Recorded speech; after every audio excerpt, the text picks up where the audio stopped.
नमस्कार, स्वागत आहे तुमचे आमच्या चॅनेलमध्ये। आवाज महामुंबईचा, शोध बातमीचा, कौल मनाचा। चला तर मग आमचे चॅनेल शेअर करा, लाईक करा आणि सबस्क्राइब करा। धन्यवाद।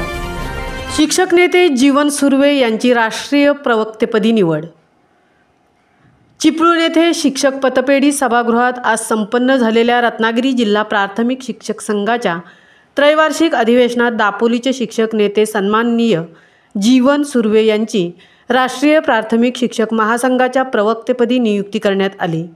राष्ट्रीय नेते संभाजीराव थोरात उर्फ तात्या यांनी सभागृहात या नियुक्तीची घोषणा केली। संघटनात्मक क्षेत्रात गेले 30 वर्षांहून अधिक काळ जीवन सुर्वे यांनी केलेल्या सेवेची पोचपावती म्हणून हे अत्यंत मानाचे व प्रतिष्ठेचे पद आपण त्यांना देत असल्याचे तात्यांनी सांगितले।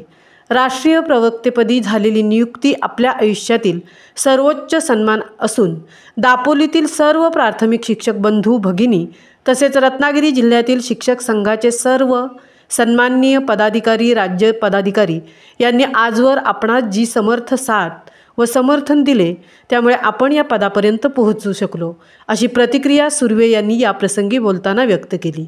राज्यमंत्री नामदार योगेशदादा कदम तसेच पालकमंत्री आदरणीय उदयजी सामंत यांनी जीवन सुर्वे यांचे विशेष अभिनंदन केले असून पुढील वाटचालीस त्यांना मनपूर्वक शुभेच्छा दिल्या आहेत। या पदाच्या माध्यमातून आपण तालुका, जिल्हा, राज्य व राष्ट्रीय स्तरावरील शिक्षकांचे विविध प्रश्न सोडवण्यासाठी प्रामाणिक प्रयत्न करू, असं देखील त्यांनी सांगितले।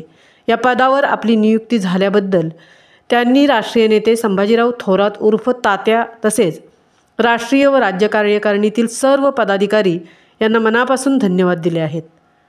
आवाज महामुंबईचा चॅनेलसाठी मिलिंद खारपाटीलसह तृप्ती भोईर, चिपळूण।